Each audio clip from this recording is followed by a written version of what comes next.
We get to talk about family, we get to talk about children, we get to talk about everything that is in marriage, that is in courtship, that is in dating. We are always excited to always have our guests every single evening. And just just be in your living room, just have a cup of tea, just know that we got you this evening. And today with me in studio I have the Mwine. They're going to be introducing themselves and we are going to be diving into the topic. By the way, Happy New Year. Happy New Year to you. Merry Christmas. Yes. Merry Christmas. Happy New Year. Yeah. Please introduce yourself. Let's begin with the lady. Okay. My name is Joan Mwine. I'm married to Amon, Mwine. We have been married for 10 years. We are soon clocking into our 11th year. And we have two beautiful children, Christabel, Oshabe, Nawasa, and Aaron Ariho. Oh, wow. We are happy and excited to be here talking about family matters. Thank you. I've been partially introduced. You have insights into who I am. Yeah. A little bit. Amon Mwine. I am the husband to this beautiful, sparkling wife. Of course she's beautiful. I teach at Makerere University in the School of Women and Gender Studies. We both fellowship from St. Francis Chapel, Makerere University. And for some time, I think for the last 5 years, we have been into the leadership of marriage ministry, and we are glad to serve. Wow. How long have you been married? We've been married since 2011, May. So we have 10 years. We are into our 11th. Ooh. We will be celebrating 11 years in May. That would be glad. I'll get invited. Yeah. Wow, and the topic of today is constructing your marriage relationship in the midst of COVID challenges. We all know that when we went into the COVID times, no one was prepared. No one knew that this was the time that we are going to go in the pandemic. This is going to happen. So no married person was really prepared for it. So you're going to give us an insight of when the COVID challenges or when the COVID times came around, because everyone was at home. Basically, everyone was at home. Everything was done at home. You bring your office from office up to home. So utilizing this space at home. Yeah. So you're going to give us some story. What happened? Did you expect it? And how did you juggle into it? Yeah. Well, thank you, Brenda. COVID-19, as it has been described, a global pandemic of, disruptive nature that has never been seen by the generation that is living now. I think when it came in, I had traveled. I was in the UK for 1 month in 2020, January. Yeah. And I only returned 2 weeks. Then Uganda closed everything, locked down, when I had just returned. And I was told that by the time we returned, we passed through Heathrow Airport, and there were reports that a certain passenger had gone through who was COVID positive. Yeah. So it was too much panic arriving home. I didn't know until like 4 days later, but there was reservation from almost everybody to associate closely with me. And I could understand later that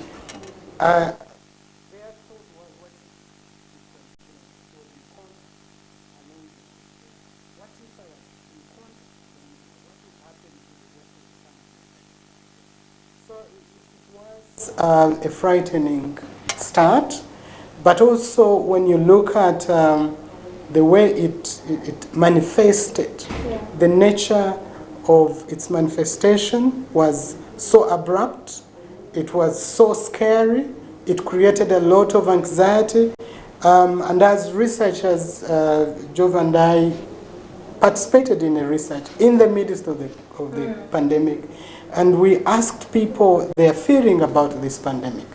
And they described it in ways that you can summarize as, hopelessness. They called it the new AIDS that we might live with. They called it the most horrific movie that has ever, been acted. When you're doing the research? When we were doing research. When you're asking them? When we were asking people how they understood COVID-19. And we had quite a significant number of marrieds responding to these questions. And so there was a lot of fear, there was a lot of anxiety, there was a lot of, very many unknowns of what this will be. Yeah. And the challenge to the families was that the family became the center of the policies to try to tame this pandemic. We were all of a sudden told to stay at home if we were to stay safe. We were told to, all the schools were closed and everybody came home. The churches closed and the spiritual life returned at home. The workplace, so the home and the families became the shock absorbers of something that we were not sure of how it would manifest. And that was very, very scary. And so we experienced it in very different ways. At first it was that scary, waking up to the news, changing stations to see what numbers we had, and not looking at what God could provide or could do in that moment. I must say, we sort of forgot what God was able most to do. Were looking at TVs instead of looking at. Yes. Yeah. But she has an interesting bit of, minus the stresses and the strains and the cut in finances and the job losses and the pressures that came from that, because that built a momentum of tension in couples, in families. These children, when they go to school, the schools take some bit of looking after them, take the pressure off. When you go to the workplace, there's a certain pressure that you take off from the family. When you go to church, there's a certain kind of nourishment that you get from there that keeps you moving. But all these came to an abrupt halt. Was it a negative effect? It was. It was immense emotionally. You couldn't tell what was going to happen. If you would look at developed economies and the kind of mortalities they were experiencing, and you wonder, if that reaches in Uganda, what would happen?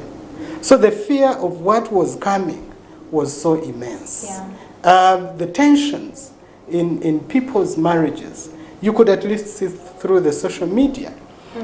You could see very many clips, people fighting, throwing things, people complaining about domestic violence, their spouses staying over. We had a walk and we met a young lady, freshly married, in 2 weeks married.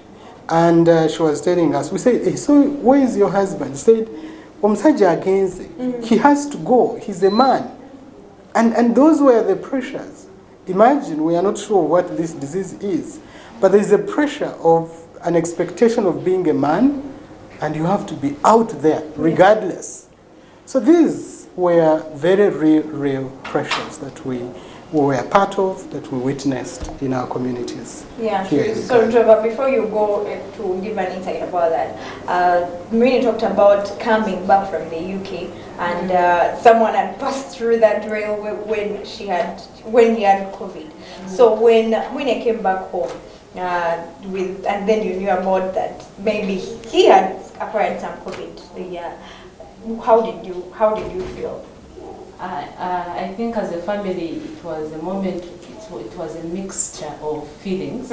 First of all, you're very happy that the person that you have been waiting for a very long time has come. Yeah. But secondly, you're scared, having gone through the airports and interacting with people on the plane. You're scared that he might have contracted the disease.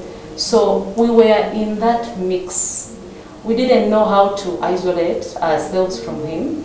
The kids were very excited. The dad has come, and at that point, I think there were no measures of isolation.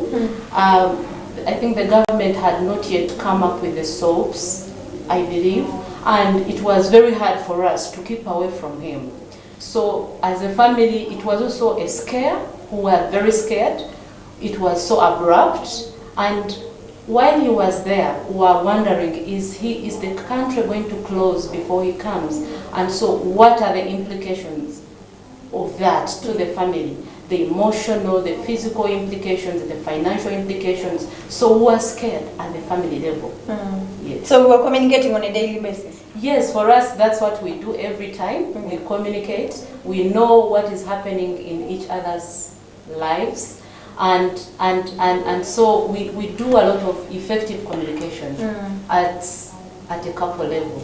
So we knew every point, every airport, we knew how he was doing the other side.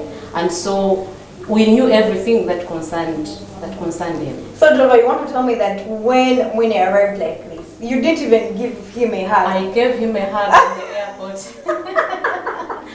Despite the fact that... Yes, despite the fact that the country, the world had announced the pandemic. When we went to the airport, I gave him a hug. Yeah, nothing came into your mind. Nothing came into my mind. And so I started thinking about that when we had already interacted, when we were already at home. And if he was going to anyway contact, to spread the disease, I think I was going to already have it. She was counting 14 days. I was counting. Every day she was counting to see how the 14 days will So on a daily basis at that time, after hugging him, that's when you started counting. Okay, let me first count. 1, 2, 3. Yes, even after hugging, I still counted. So when the 14 days elapsed, we knew that he was safe. And at that time, the country closed, everything shut down. The globe, came to the standstill. There was a lot of anticipation. There was a lot of shock. That kind of abrupt shutting down of the country. It really caused a lot of fear and anxiety. So in the Mwine's life, like in the family of Mwine, everything is down, Driver is home, when he's home, the children are at home, they have left school. Everything is on a standstill. What did you begin with? For us, I think for me at that point, what I began thinking about is how are we going to survive, because the movements were a little bit disrupted, and my first feeling was, how do we buy food? How do we make sure? That? Because I'm sure our finances were there. Yes, because you see, we are a little bit. I think we are like 3 kilometers from the market. Ooh. And so we're thinking about how do we, because we're not prepared, just like we shared, that it was abrupt. And so you ask, you contemplate on how you're going to walk the 3 miles from home to the market. So for me, I think what we did immediately was to store food. But also, since it was a disruption, we turned to God. I mean, the superpowers, the countries that we have, we've been hearing about, the US, that were all at a standstill. And so when everything else has really failed, you tend to say, let me turn to God and see how He will, sail us through this season. Yeah, true. And Mwine, however much the pandemic brought positivity, of which we are going to talk about them, what are those positivity that it brought into the family? And then Jova will be telling us those negativity that brought into families. Well, thank you. I think when Uganda closed much of the social and public life, we retreated home and we tried to cope with that situation. One of the things we did was to do physical exercises in the evenings. At home in the community. We started walks, doing community walks. We called it Knowing Your Village. So this evening we would walk this direction, do our 5 kilometers and come back. The other would do that. As we did that, it came to us that could be transformed into something else. So we started prayer walks, walking and praying. As a family as the two of us. Not with the children. Not with the children. The children, it was totally no outing. The physical exercises, they would do them in the compound. So we started to do prayer walks and praying over particular issues, the pandemic, but also praying for marriages. And one of the things that was, shocking to us in this whole prayer walking, we decided to take a certain shortcut that is closer to home and ended up into a shrine that we never knew existed in the community. So there was that big tree wrapped with a white cloth with lots of things around it. And we had not known about this, and we prayed about it. We said, Lord, there isn't much. Did you pray there then? Not there and then, because the whole journey was prayer anyway. But, we prayed over it, and when we returned home, we reflected in detail about it. And we prayed, Lord, we do not know what that is and how long it has been here, but we pray that you deal with it. And you know what? He dealt with it. That's amazing. We recently were met and told that the owner of that has actually sold the place and is leaving the compound. And we say these are things that the Lord does.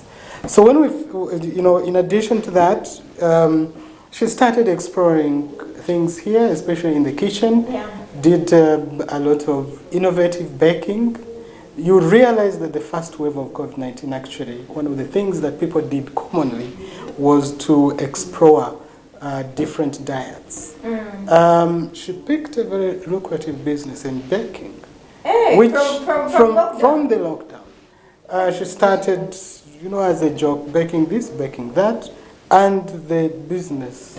She realized she had that skill, and we all went in and assisted her.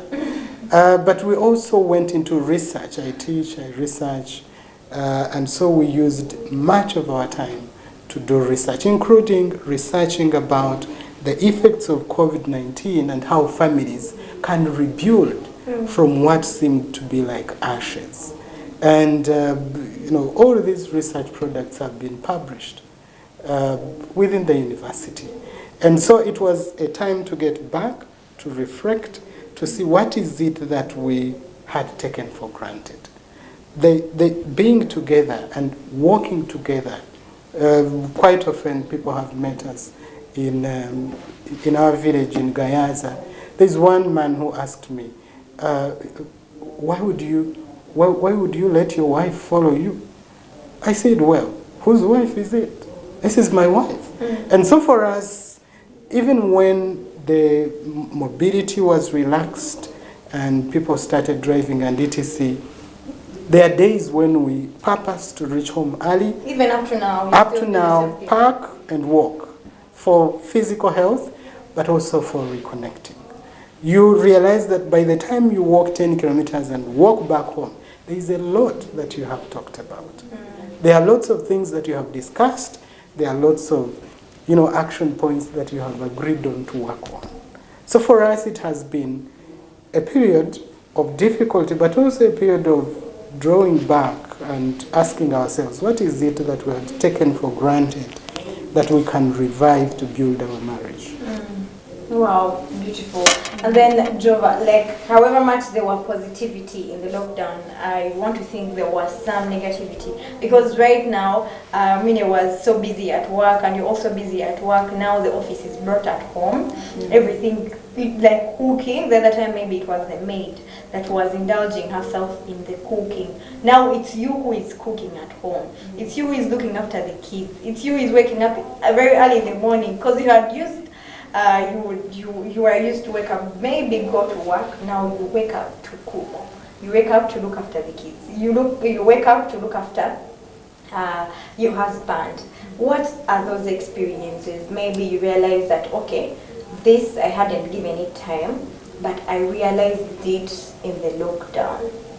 Yeah, those negative experiences that you experienced. Yeah. Yes.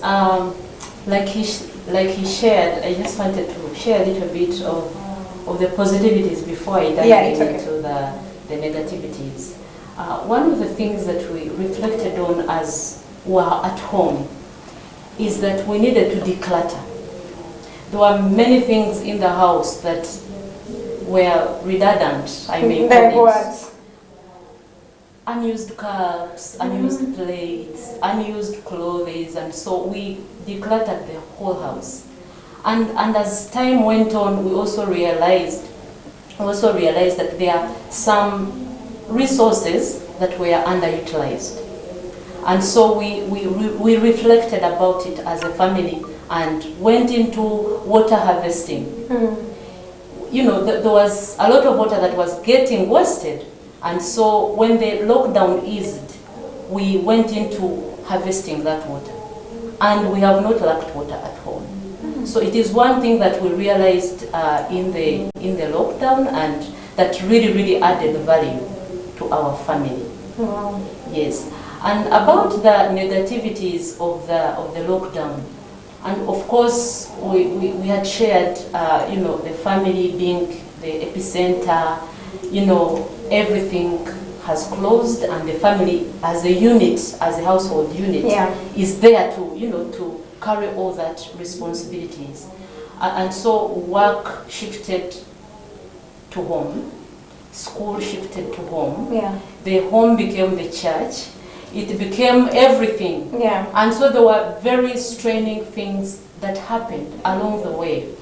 And so there are some schools, of course, that continued, you know, teaching online, and that alone was a very straining thing, both to the student, but also to the family, to the parents, because you have to commit your time, you have to commit the resources, you have to commit everything to, you know, to make an environment good for the child, and yet this is home.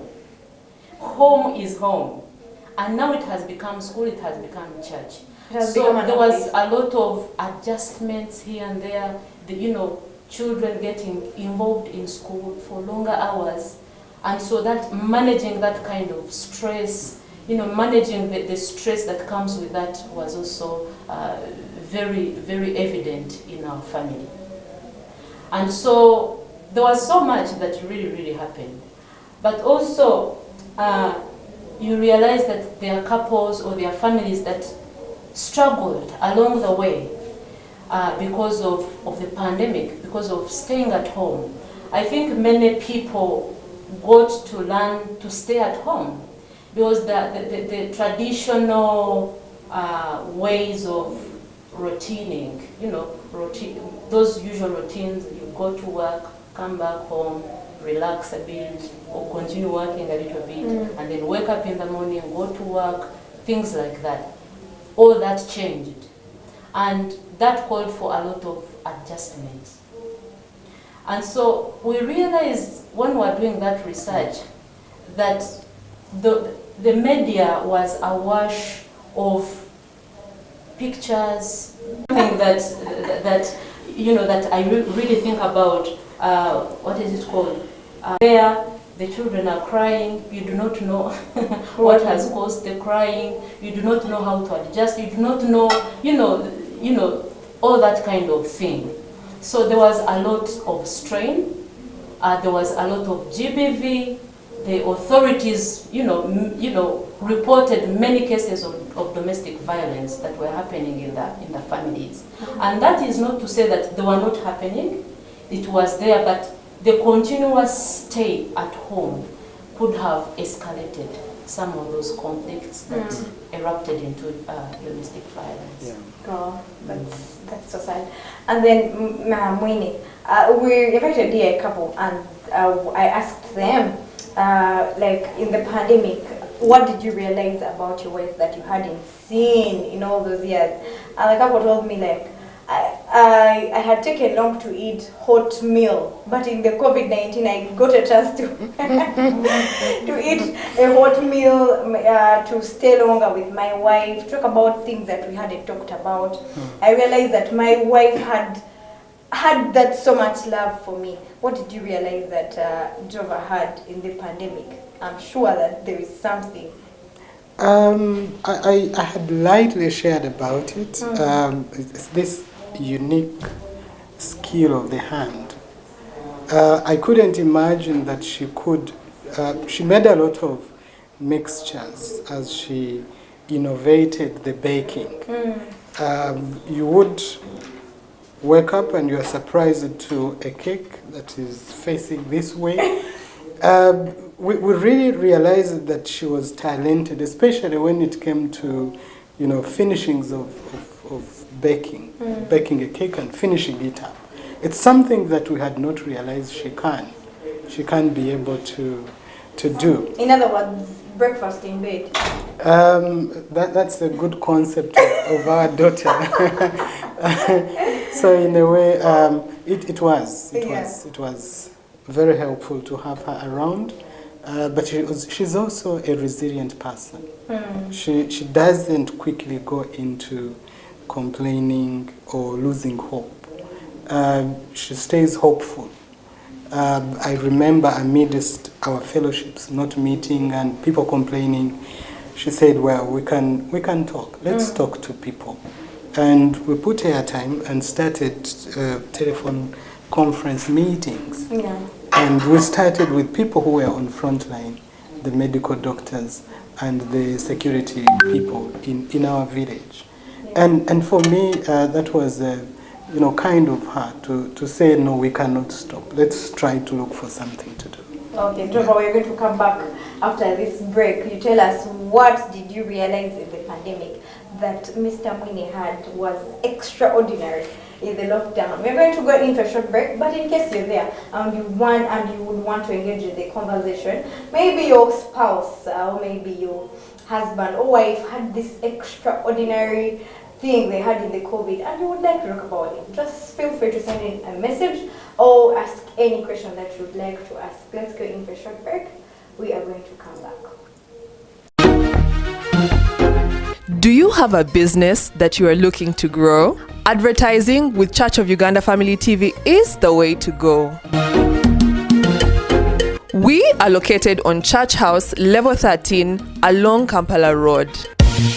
We offer favorable rates and an extremely creative production team that will work with you to take your business to the next level.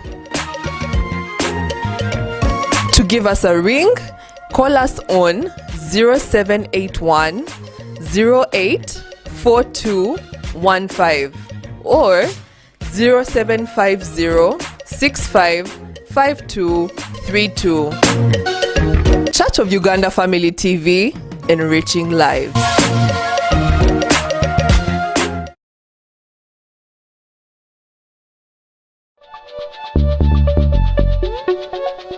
Program ensonga tukuletera okumanya biki ebigenda maaso mu ggwanga.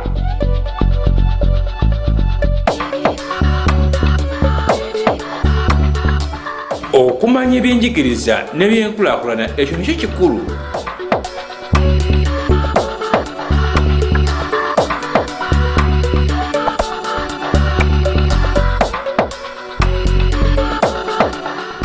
Twegatteko wano ku Church of Uganda Family TV buli lwa mukaaga essaawa 11 ez'akawungeezi.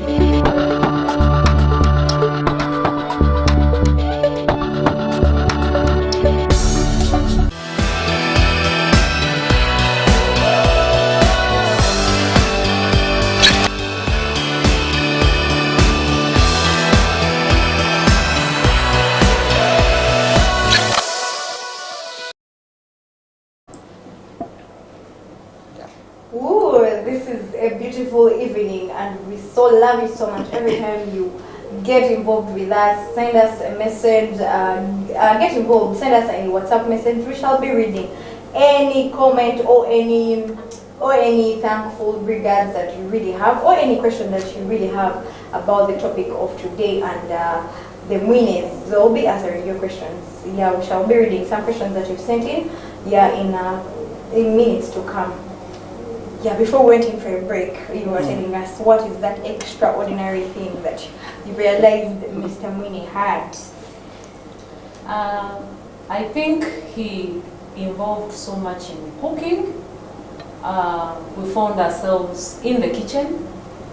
We found ourselves making decisions because sometimes I think this decision making that concerns food and and items and all, usually it's pushed to women.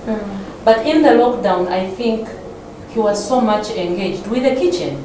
And so you would find him mixing something, or he's helping out with the children, something that he was doing. But because in the lockdown there was a lot of time, a lot of time. You wake up in the morning, in the afternoon, in the evening you're together, in the night you're together, as in completely you're together.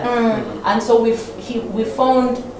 I found that he involved himself in a lot of work, domestic work. If it is sweeping, everybody at home was involved in the sweeping. And so even our children got in touch. When they're so much in school, they tend to come late. They come home late and they're tired, and so they don't get to do some of the things. So you found that everybody in the household was involved in the cooking, in the sweeping, in the cleaning up, in the decluttering, and everything. And one more thing that I realized about my husband is that he does a lot of research, he does a lot of writing, and so when you give him time to listen through, to listen to what he's working on, that is better than, I think, a gift that you can offer. If you find time, you are in the conversation, you interact, he talks to you about everything that he's doing, his work, how he's finding his research or researches.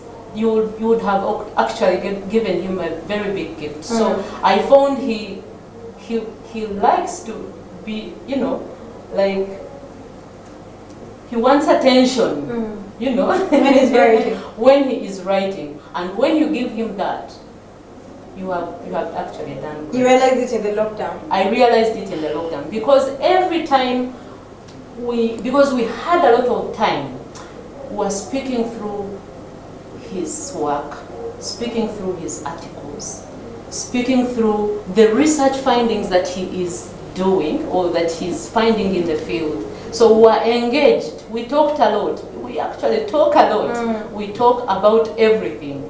And so I found that he loves to be listened to. Wow. Oh, that brings me to my point. Mr. Mwine, you're a professor.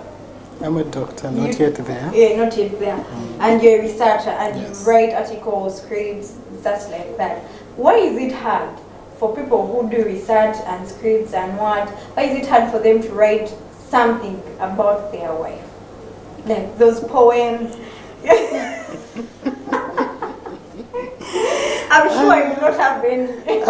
I do. Yeah. She will tell you she has like additional phone names. When I was in London in January, I wrote a poem about her, in which I renamed her Murunji, and she has it. Can you please give us? So especially when I go out, there is a lot that I write, and I think she has like 4 or 5 writings about herself. You can give us like one stanza.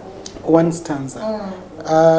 Well, I do not recall that article, but I was appreciating her kindness and her sacrifice, which I said at times I do not measure up to. She gives you time, she gives you attention, she gives children attention, and then you wonder, okay, where do I come in here? How do I measure? And then you actually find yourself wanting. So when I was there, when you're going, she's not complaining. When you're there, she's not complaining. When you come back, she's not complaining at all. In fact, when I was at school in South Africa, she said she wanted to come over.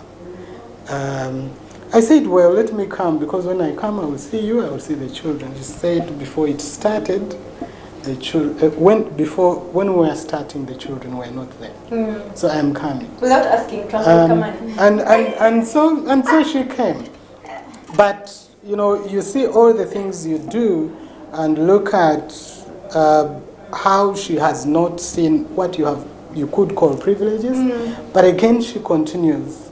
serving and listening to you and valuing what you do. So that is what I was writing about, and called her Murungi, to depict, the kind heart that she has. So quite often people might find difficulty to write, because when you're writing for an audience. Yeah. Okay? And sometimes people have not found spaces through which the lives of their wives could be read in that way. Wait, is it a good idea or a bad idea, really? Because I don't see you to be a professor or a writer, and you give everything, your energy, you give everything, research, and your ear, and your everything, and your data. And the person who lives with you, you have not even any customers. Well, I think the other value that you could look at is whether you can write with her in order to build her capacity and to allow her to be part of that scholarly community, which for me I do. Like in COVID-19 lockdown, we did write a book chapter together. And it is coming out soon. So, like Joba has an interest and yes, gives you attention. But then you've got to have an interest. Who is like, you want to write? What do you want to write about? Yeah. That's called. We have called it, me and her. We've called it intellectual intimacy. That one of the ways to keep ourselves moving is also to be interested in each other, but also in our work. Because those are the professions that we have. So if we do not do that, writing will be isolating. I will go in, she will go out, and so how do we build oneness in that case? So for us, we have chosen to look at it as intellectual intimacy, where we write about each other, but also write with each other. But as I said, all of you have got to have interest. All of you you've got to have a particular audience to which you're writing. And for us, the marriage ministry has been one of those audiences. When we write, we share, and it builds. Oh, that's beautiful. And then, Jova, about we talked about the effects of these COVID challenges, and of which some families are still going through the negatively. They did not see any positivity in the COVID-19 because everything was really basically at home. For you, what you saw as an advantage, some of them were seeing it as a disadvantage. Some of them were they had domestic violence. Others were like utilizing my space. Others were like, why are you here? So they felt irritated. Yeah. Of which these challenges are still in some families. How do you address these challenges if you're a couple out there? I think the whole idea is that marriage is God's idea. God's idea for marriage is for completeness, for procreation, for companionship. And so families or couples that are struggling, I think it's all about putting God at the center of your marriage, making sure that you are doing it for God. And it requires a lot of brokenness.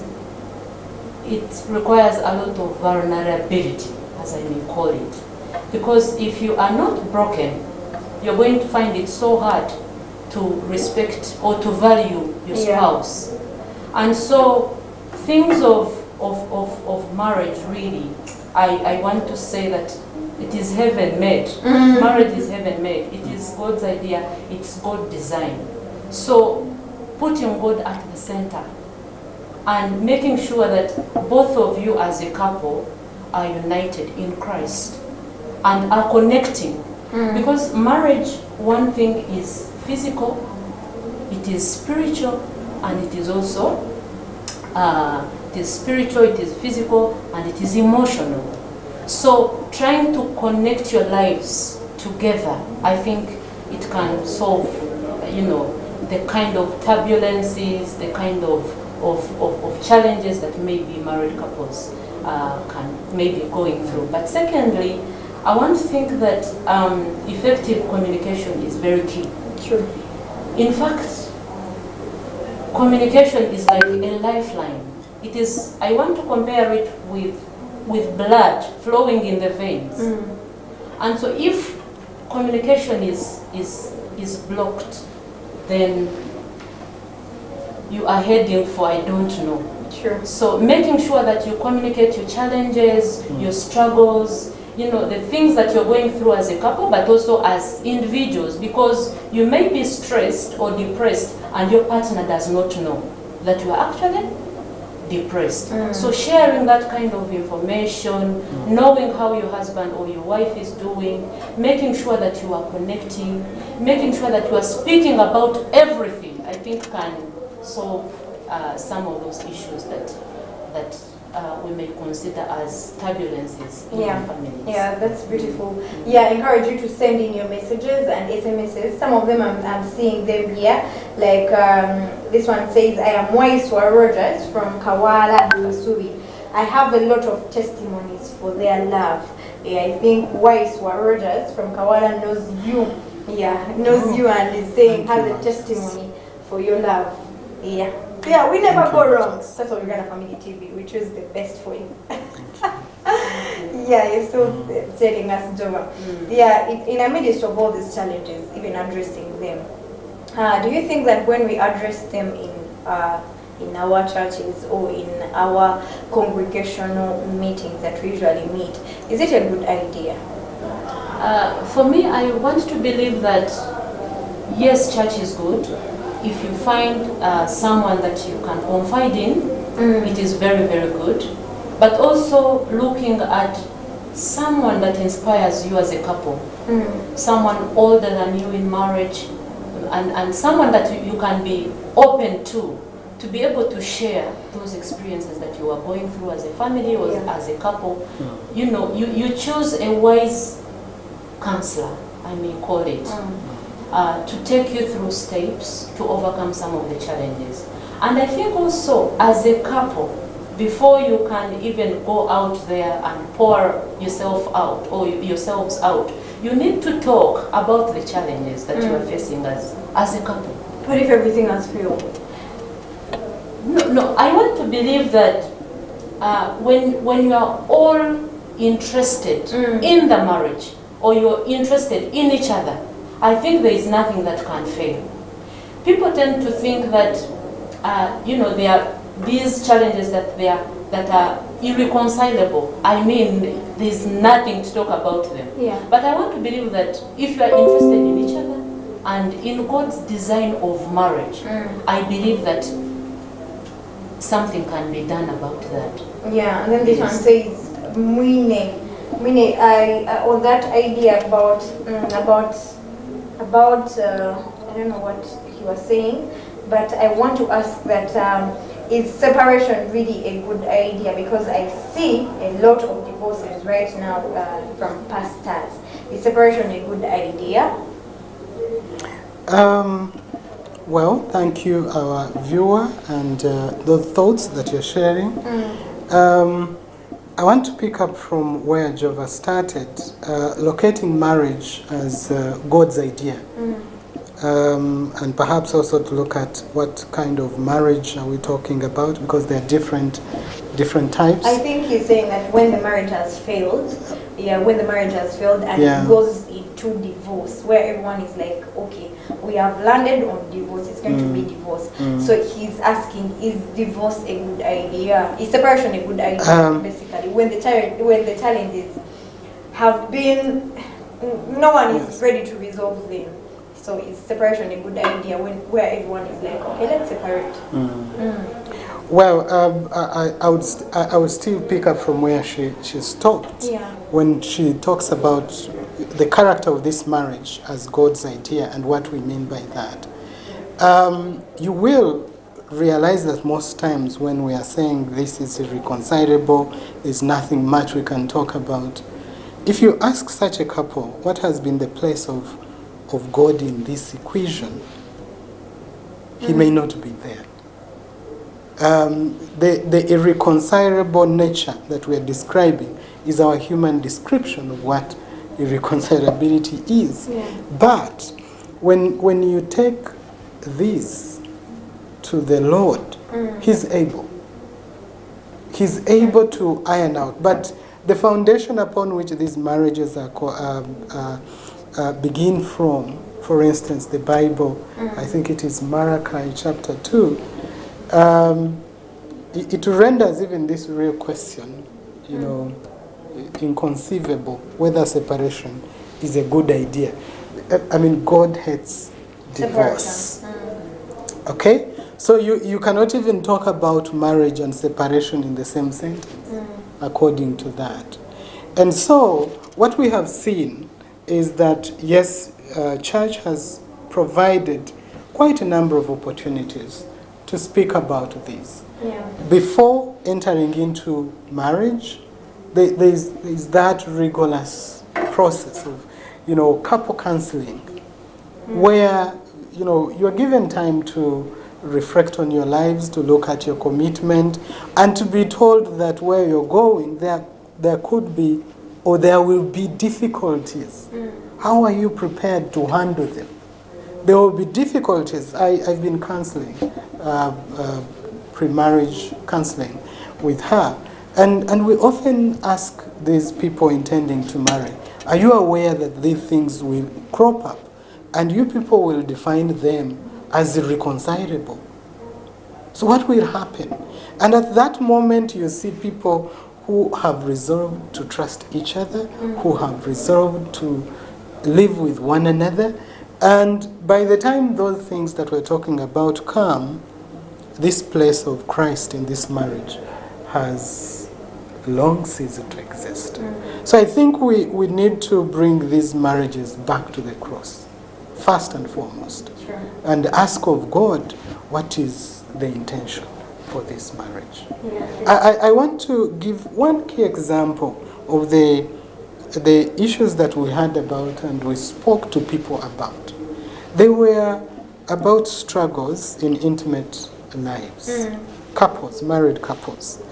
And some of these emerged as a result of, first of all, suffering from COVID-19, and then the effects of medication, and then the worries that, your sexual intimate life is not quickly coming back.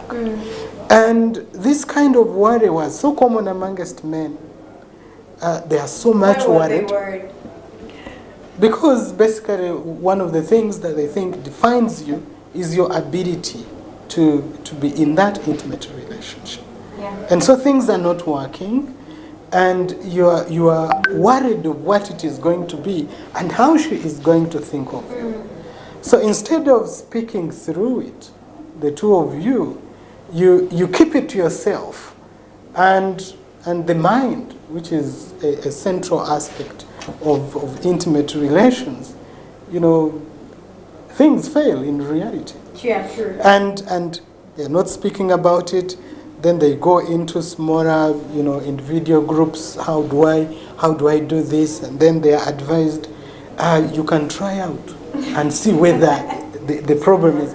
And marriages gradually slide into very complex things that we are going to define as irreconcilable. But if we spoke about this, and so we talked about, within the marriage ministry, we talked about this, and how difficult it is for us to quickly expect our bodies to quickly come to full gear and active and etc. When you have suffered from a disease of that magnitude and the medication of that magnitude, why don't we be hopeful? Why don't we pray about this? Why don't we speak to each other and wait upon the Lord? Yeah, and will be telling us what could be the solution to these ideas that we have really identified as even remaining with these little minutes. Yes. Like I said, I think it's turning to God, praying about it. When you're faced with certain challenges, where is the place of God in whichever circumstances that you're going through? Because being a Christian does not mean that you will not face challenges. Sure. But how you go about them, how you negotiate, how you navigate about those challenges is quite critical.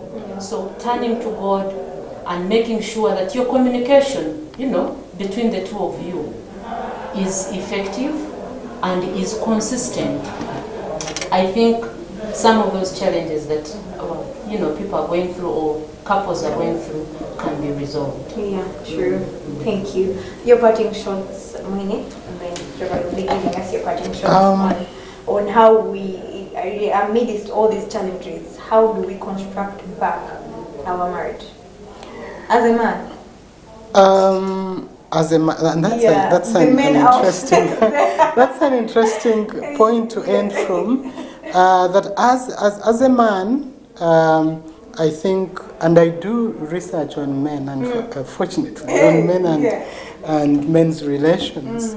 As a man, I think we need to reach that easiness, the place of easiness with Christ. We find it difficult to be broken, to be vulnerable. For you to be able to say, I am sorry for something that has gone wrong, you've got to admit a certain level of vulnerability.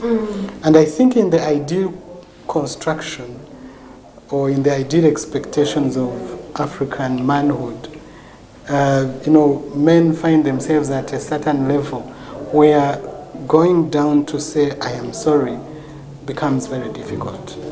Some sort of unmanly. We say it only takes Christ for you to ask for something, an apology, and for something that has gone wrong. And we say that as a parting shot, that we can really choose to be deliberate about rebuilding our marriages. Especially when we look back and know that this pandemic came, it was not welcome to any of our homes. We did not prepare anything, but surely God has been gracious to us. If we can start from that point, then we can have the courage to say, let's turn to Him. He will take us through. I think my parting shots really are being intentional in spending time together. Because like we shared, we had time to realize the differences, but also the things that we do in common. So being able to spend time together and being intentional and deliberate, like he mentioned, I think we can go somewhere. We can revive our marriages, we can restore our marriages, and be, let the marriages be godly. True, thank you so much. The Mwines. It has been a beautiful evening today with the Mwines, with me in the studio. And it has really been a beautiful evening with you engaging in and sending us your messages. And those ones that are sending in their messages late, trust me, you're not going to read them. Next time send them earlier. That's when we're going to read them. And have a beautiful evening. Those ones that are just arriving in home. We know that you're going to read safely. And those ones who are still in jam, we pray that you read safely. The economy is open. Everything is, no one is going to get you that you read late at home. And those ones that haven't taken back their kids at school, trust God, everything is going to be fine. Have hope and be hopeful in everything that you go through, and be with that faith at the end of it all. If you have faith, as small as a mustard seed, you're going to go through everything, and you're going to sail through everything that you're going through. It's a beautiful evening. I love you so much. Brenda has been my name, and this is Family Talk Show. We love you so much at Family TV. Stay tuned.